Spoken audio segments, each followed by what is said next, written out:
Hello students, आज हम राष्ट्रीय आय के लेखांकन में अति लघु उत्तरीय प्रश्नों को पढ़ेंगे।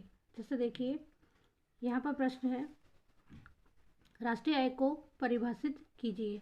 प्रोफेसर मार्शल के द्वारा किसी देश के श्रम तथा पूंजी प्राकृतिक साधनों पर काम करके प्रतिवर्ष भौतिक अभौतिक वस्तुओं का, जिसमें सभी प्रकार की सेवाएं भी शामिल हैं, उत्पादन करते हैं। यह उस देश की विशुद्ध वार्षिक आय का लाभांश होता है। लाभांश यानी कि लाभ का अंश, जिसे हम वार्षिक आय कहते हैं।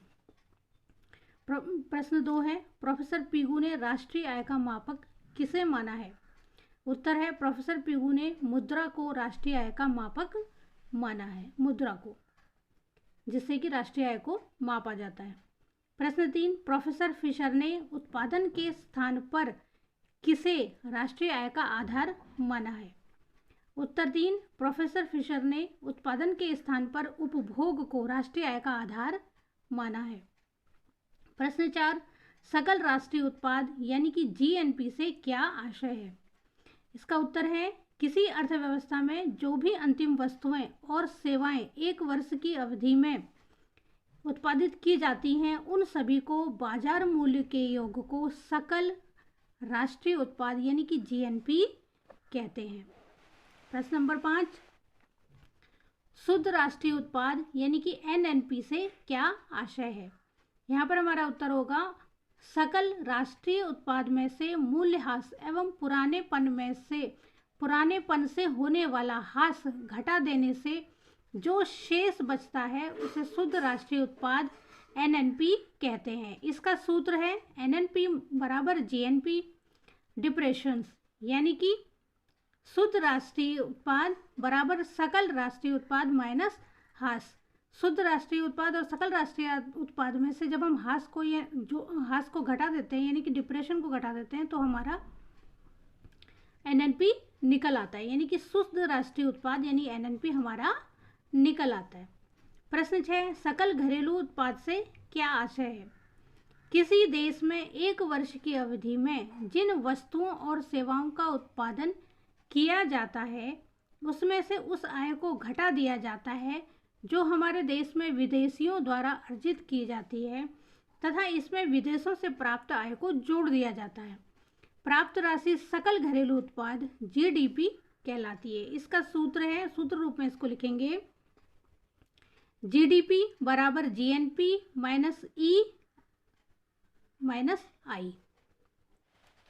जहां पर देखिए, जीडीपी सकल घरेलू उत्पाद कहलाती है, जीएनपी को सकल राष्ट्रीय उत्पाद कहा जाता है, और ई विदेशों द्वारा अर्जित की गई आय है, आई विदेशों से प्राप्त आय है। प्रश्न नंबर 7, सकल शुद्ध घरेलू उत्पाद से क्या आशय है? उत्तर, एक देश में एक वर्ष की अवधि में देश के अपने ही साधनों द्वारा उत्पादित की गई वस्तुओं और सेवाओं के कुल मौद्रिक मूल्य में से यदि ह्रास तथा प्रतिस्थापन व्यय घटा दिया जाए तो शेष धनराशि शुद्ध घरेलू उत्पाद कहलाती है। सूत्र रूप में, इसे सूत्र रूप में देखेंगे, एनडीपी बराबर GDP minus depression and replacement यानी प्रतिस्थापन व्यय। ठीक है, कुल मौद्रिक मूल्य यानी कि एनडीपी जीडीपी में से डिप्रेशन एंड रिप्लेसमेंट को घटा देंगे, यानी कि प्रतिस्थापन व्यय को घटा देने से हमारा शुद्ध घरेलू उत्पाद निकल आता है। प्रश्न नंबर 8, साधन लागत पर शुद्ध राष्ट्रीय आय से क्या आशय है? देखिए, बाजार मूल्यों पर विशुद्ध राष्ट्रीय आय में से परोक्ष कर घटाने व आर्थिक सहायता जोड़ने से जो राशि आती है वह साधन लागत पर शुद्ध राष्ट्रीय उत्पाद कहलाती है। सूत्र रूप में, इसे सूत्र रूप में इस प्रकार से देखते हैं, एनएनआई एफसी बराबर NNP MP minus indirect tax plus subsidies. NNIFC बराबर एनएनपी एमपी में से इनडायरेक्ट टैक्स प्लस सब्सिडीज को घटा देने से हमारी साधन लागत पर शुद्ध राष्ट्रीय उत्पाद निकल आती है। इसे ही हम साधन लागत पर शुद्ध राष्ट्रीय आय कहते हैं। आई होप आपको राष्ट्रीय आय का लेखांकन समझ में आ गया होगा। Thank you for watching.